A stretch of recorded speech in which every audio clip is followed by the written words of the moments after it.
या ठिकाणी उपस्थित असलेले माझे मार्गदर्शक पंढरपूरच्या शिवप्रेमी तरुण मंडळाचे संस्थापक अध्यक्ष नानासाहेब कदम, समाजसेवक बाबा चव्हाण, व्यासपीठावर उपस्थित सर्व मान्यवर मंडळी, समोर उपस्थित वडीलधारी मंडळी, तरुण मित्र, माता भगिनी, तसेच या सभेला येण्याची इच्छा असून देखील न होऊ शकणारे परंतु आपापल्या घरातून वेगवेगळ्या चौकातून ही सभा ऐकणाऱ्या सर्व माझ्या वडीलधारी मंडळी, तरुण मित्र, माता भगिनींना माझा जय महाराष्ट्र. बांधवांनो, विधानसभेची निवडणूक सुरू झाली. वेगवेगळे उमेदवार या ठिकाणी मतं मागण्यासाठी येत आहेत, पण या ठिकाणी मतं मागायला येत असताना त्या उमेदवारांनी यापूर्वी आपण ज्यांना निवडून दिलं त्या लोकांनी या गावासाठी, या भागासाठी, इथल्या जनतेसाठी, इथल्या माता भगिनींसाठी नक्की काय काम केलं हा प्रश्न त्यांना विचारणं खूप गरजेचं आहे. मी जास्त वेळ बोलणार नाही, माझा आवाज बसलाय, घसा बसलाय, पण या ठिकाणी मी आता येताना गावाच्या एंट्रीला आमदार साहेबांचा एक बोर्ड बघितला आणि त्या बोर्डावर त्यांनी जे जे कामं केले, जे जे निधी आणला असं त्यांचं म्हणणं आहे, त्याचा उल्लेख बघितला. एकंदरीत आमदार साहेबांनी या ठिकाणी सांगितलंय की या मतदारसंघासाठी मी 3000 कोटी रुपये आणले. जर आता आमदार साहेबांनी 3000 कोटी रुपये आणले, आनंद आहे. मग या मतदारसंघामध्ये पंढरपूर तालुक्यातली 22 गावं आणि मंगळवेढ्याची 82 गावं, म्हणजे असे जवळजवळ 100 गावं, 104 गावं आहेत. आता या ठिकाणी सगळी तरुण मित्र उभारले, सगळे शिकलेले आहेत, सुशिक्षित आहेत. वकील साहेब या ठिकाणी बसलेत. जर समजा 3000 कोटी रुपये आपल्या मतदारसंघासाठी आले, मतदान घेतलं आणि निवडून आल्यानंतर परत ते कुठंच फिरकलेले नाहीत. त्यामुळं या ठिकाणी तुम्हाला काम करणाऱ्या माणसाची निवड करायची. आज शेतकऱ्यांची काय परिस्थिती आहे? मध्यंतरी अवकाळी झाला, मोठा पाऊस आला, काय केलं? शेतकऱ्यांना पीक विमा मिळतो का? त्यामुळं शेतकऱ्यांनी या सगळ्या गोष्टीचा विचार करायची गरज आहे. या ठिकाणी शेतकरी खुश नाही, कामगार कष्टकरी वर्ग खुश नाही, माता भगिनी खुश नाहीत, तरुणांना नोकऱ्या नाहीत. मग नक्की चाललंय का? आता मी कोण आहे तुम्हाला सांगणं गरजेचं आहे. सगळ्या ठिकाणी माता भगिनी बसलेल्या आहेत. तुम्ही फक्त आता इथं सभा गुणाची तर दिलीप धोत्रे सभा आहे, चला सभा ऐकू म्हणून या ठिकाणी आलाय. पण तुम्हाला दिलीप धोत्रे कोण आहे हे कळणं गरजेचं आहे. दिलीप धोत्रे कोण आहे? तर अवताडे, बालके आणि परिचारक या तिघांपेक्षा जास्त शिकलेला हा दिलीप धोत्रे आहे. मी गरीबाचा पोरगा, मी एका दगड फोडणाऱ्याचा पोरगा. माझे आई वडील दुसऱ्याच्या शेतामध्ये जाऊन शेतमजुरी करत होते. माझे वडील दगड फोडायचं काम करत होते. मी एका गरीबाचा पोरगा आहे आणि गरीबाची माया गरीबालाच येते आहे, श्रीमंताला कधीच येत नाही. या ठिकाणी मी ऐकलं की या ठिकाणी सगळीकडे साड्या वाटप झालं. तुमच्याकडे आले का साड्या? आल्या ना? पारी पैठणी आल्या असेल. धुतल्या का साड्या ती घरी नेल्यावर? का अजून धुवायच्या त्या? दसऱ्याचं धुणं काढलं नाही का? 34 रुपयाची साडी पैठणी आली तुमच्याकडे. मला एक सांगा माझ्या बहिणीनो, तर समजा भावाला तुम्हाला साडी द्यायची आहे तर भाऊ साडी कुठे देत आहे? सांगा ना, भाऊ साडी कुठे देत आहे?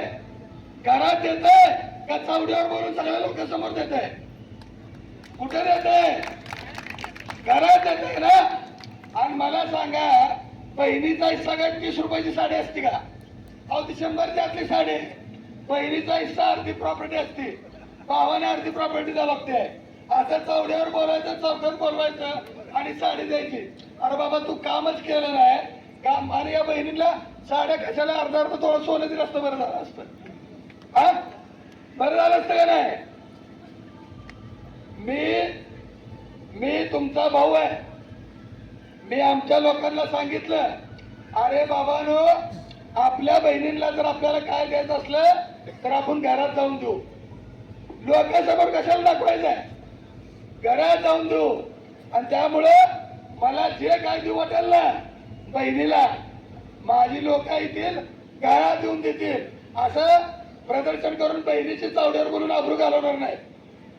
त्यामुळं या ठिकाणी मी तुम्हाला सांगायला आलोय की दिलीप धोत्रे कोण आहे. तुम्हाला सगळ्यांना माहित आहे, तरुण पोरांना माहित आहे की ज्या वेळेस कोरोनाचं संकट आलं होतं आणि त्या कोरोनाच्या संकटामध्ये सगळ्या लोकांचं काम बंद पडलं होतं, अनेक लोक घरी बसले होते, उपासमारीची वेळ आली होती. त्यावेळेस पंढरपूरचा एक ही माझी माता भगिनी, एक ही माझा भाऊ उपाशी पोटी झोपता कामा नये याची मी 2 वर्ष दक्षता घेतली होती. 2 वर्ष लोकांना या ठिकाणी मी गाव पिकातल्या कुणाला पण विचारा, पंढरपुरात माहिती घ्या. आणि हे जर खोटं वाटलं तर मला एकाने एक मत देऊ नका. दिलीप धोत्रे कोण आहे? ज्यावेळेस कोरोनाचं संकट आलं, लोकांना बेड मिळत नव्हते, हॉस्पिटलमध्ये जागा मिळत नव्हती, आणि जागा मिळाली तर 2-2, 4-4 लाख रुपये बिल व्हायचं. गोरगरीब लोकांचा पैशाअभावी सरपडून मृत्यू होत होता. अनेक लोकांना पुण्याला, मुंबईला, सोलापूरला घेऊन जावं म्हणून सांगत होते. त्यावेळेस लोकांना पुण्याला नाही म्हटलं की ती घाबरून मारायची, माणसं घाबरायची. मी ते सगळं बघितलं. गरिबांचा मृत्यू रस्त्यावर तडफडून होताना मी बघितलाय. त्यामुळं मी स्वतः पंढरपूरला पल्स कोविड हॉस्पिटल नावाचा स्वतःचा दवाखाना चालू केला, 150 खाटाचा, आणि सगळ्या गोरगरीब लोकांची सेवा केली आहे. हा इतिहास आहे. त्याच आमदार, माजी आमदार, अजून कोण नेते असतील कुठे गेले होते? सगळे घरात लपून बसले होते. त्यात हा दिलीप धोत्रे गोरगरिबासाठी रस्त्यावर होता. आणि पांडुरंगाच्या कृपेने, बजरंग बलीच्या कृपेने मला कोरोना झाला नाही. कोरोनाच्या काळात तुम्ही बचत गटाची कर्ज काढली होती आणि बचत गटाची कर्ज फिटत नाहीत म्हणून तुमच्या मागे मायक्रो फायनान्स कंपनीच्या लोकांनी तगादा लावला होता का नाही? लोक येत होते का नाही तुमच्या घरी? ती सगळी वसुली मी बंद केली आहे. पंढरपूरला प्रचंड मोठा मोर्चा काढला. आणि पंढरपूर तालुक्यातल्या एकाही महिलेला त्रास होऊ नये म्हणून मी त्या ठिकाणी मोर्चा काढून वसुली बंद केली. तुमच्यापैकी कोण आलं का मोर्चाला? सगळ्यांना मी त्या ठिकाणी मदत केली होती. दुसरे, पंढरपूर शहरात तुम्ही सगळेजण येत आहे, तरुण मित्रांना माहित आहे, पंढरपूर शहर गेल्या वर्षी संपूर्ण खड्ड्यामय शहर झालं होतं. सगळीकडे खड्डे होते. त्यावेळेस पंढरपूरच्या नगरपालिकेला भीक लागली होती.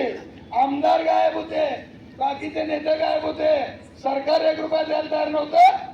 त्यावेळेस मी माझ्या स्वखर्चाने पंढरपूर शहरातले सगळे रस्ते मी दुरुस्त केलेले आहेत. तो मी दिलीप धोत्रे आहे. मी कुठल्या आमदार फंडाची, खासदार फंडाची वाट बघितलेली नाही. ज्यावेळेस सणासुदीच्या काळामध्ये पंढरपूर शहरामध्ये प्रचंड मोठी पाणी टंचाई निर्माण झाली होती. लक्ष्मीच्या ऐन सणासुदीमध्ये महिलांना त्या ठिकाणी 1 किलोमीटर पाणी आणायला जावं लागत होतं.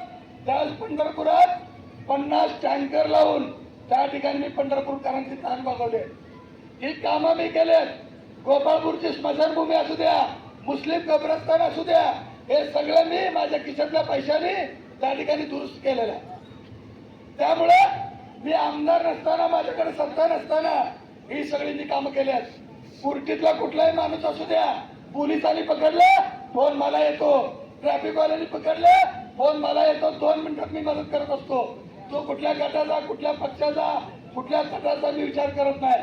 ताबडतोब माझ्याकडे मदत असते, ताबडतोब मदत असते. पण आता काय झालं, गरीबाचा कोण माणूस राहिला नाही ना. इथं गट तटात बालके गट, परिचारक गट, अवताडे गट, ह्याच्यात लोकांची विभागणी झाली आहे. त्यांना चौथा माणूसच दिसत नाही, या गटाशिवाय माणूसच दिसत नाही. आणि काम करणारी माणसं बघा, गट तट बघू नका. काम झालं पाहिजे, गावाचा विकास झाला पाहिजे, स्वतःचा विकास झाला पाहिजे.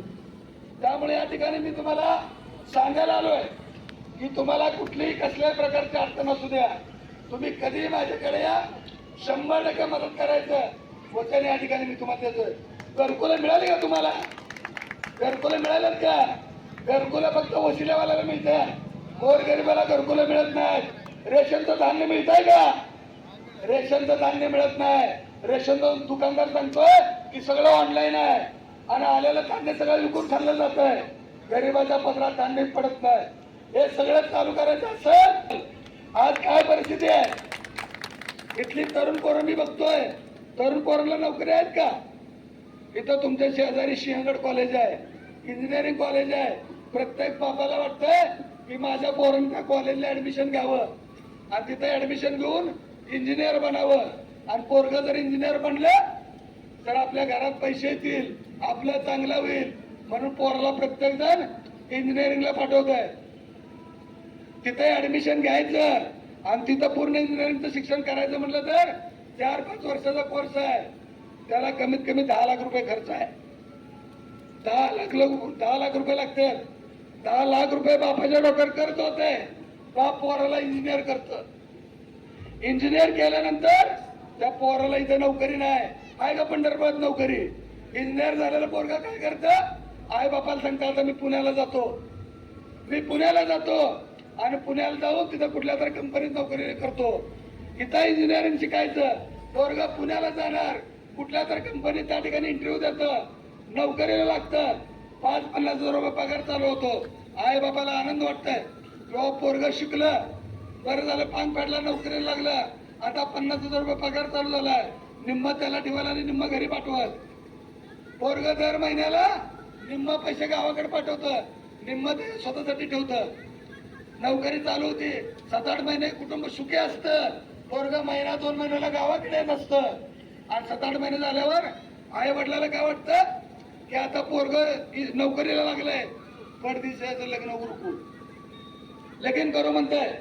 स्थळ बघायला चालू होते आणि मग स्थळ बघायला चालू झाल्यानंतर पोराला कळतं की आई बाप आपल्याला पोरगी बघायला आहेत, आपलं लग्न करायला लागले आहेत. मग पोरगा हळूच आईला फोन करून सांगतोय. कारण दरम्यानच्या काळात काय झालेलं असतं, पोरग जिथं नोकरीला असतं त्या कंपनीत अजून एक पोरगी नोकरीला असते, ती पण इंजिनियर असते. त्या पोराची 7-8 महिन्यात त्या पोरी बरोबर ओळख झालेली असते.